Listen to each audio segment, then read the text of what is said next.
سعودی عرب کی تاریخ۔ عرب شریف میں 1922 تک ترکی کی حکومت تھی، جسے خلافت عثمانیہ کے نام سے جانا جاتا ہے۔ جب بھی دنیا میں مسلمانوں پر ظلم و ستم ہوتا تھا تو ترکی حکومت اس کا منہ توڑ جواب دیتی تھی۔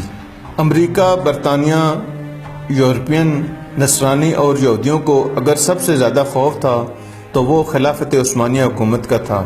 امریکہ یورپ جیسوں کو معلوم تھا کہ جب تک خلافت عثمانیہ ہے ہم مسلمانوں کا کچھ بھی نہیں بگاڑ سکتے۔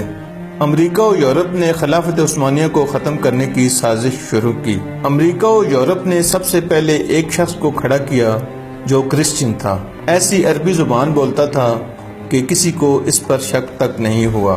اس نے عرب لوگوں کو خلافت عثمانیہ کے خلاف یہ کہہ کر گمراہ کرنے کی ناکام کوشش کی کہ تم عربی ہو اور یہ ترکی اجمی یعنی غیر عربی ہیں، ہم اجمی کی حکومت کو کیسے برداشت کر رہے ہیں۔ لیکن اس وقت کے عرب سنیوں نے اس کی ایک نہ مانی۔ یہ شخص لانس آف عریبین کے نام سے مشہور ہوا۔ آپ لانس آف عریبین لکھ کر گوگل پر سرچ کریں۔ پھر امریکہ نے ایک اور شخص کو کھڑا کیا جس کا نام ہمفرے تھا۔ آپ گوگل پر ہمفرے کو سرچ کر کے پڑھ سکتے ہیں۔ ہمفرے کی ملاقات ابن عبد الوہاب نجدی اور عرب کے ایک قبیلے کے سردار سے ہوئی۔ اس کا نام ابن سعود تھا۔ ہمفرے نے ابن سعود کو عرب کا حکمران بنانے کا لالچ دیا۔ پھر ابن سعود نے مکہ، مدینہ اور طائف میں ترکی کے خلاف جنگ شروع کر دی۔ مکہ، مدینہ شریف اور طائف کے لاکھوں مسلمان ابن سعود کی فوج کے ہاتھوں شہید ہوئے۔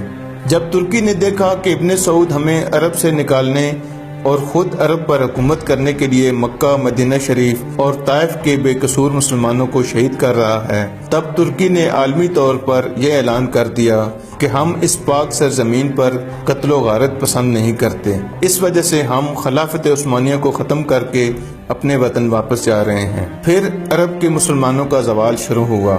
حجاز مقدس کا نام 1400 سال کی تاریخ میں پہلی بار بدلا گیا۔ ابن سعود نے حجاز مقدس کا نام اپنے نام پر سعودیہ رکھ دیا۔ جنت البقیع اور جنت المعلی میں صحابہ رضوان اللہ علیہ اجمعین اور اہل بیت علیہم السلام کے مزارات پر بلڈوزر چلایا گیا۔ حرم شریف کے جن دروازوں کے نام صحابہ اور اہل بیت کے نام پر تھے ان کے نام آل سعود کے نام پر رکھے گئے۔ یہود و نصارہ کو عرب میں آنے کی اجازت مل گئی۔ جس دن ابن سعود عرب کا بادشاہ بنا اس دن ایک جشن ہوا۔ اس جشن میں امریکہ، برطانیہ اور دوسرے کافر ملکوں کے پرائم منسٹر ابن سعود کو مبارکباد دینے پہنچ گئے۔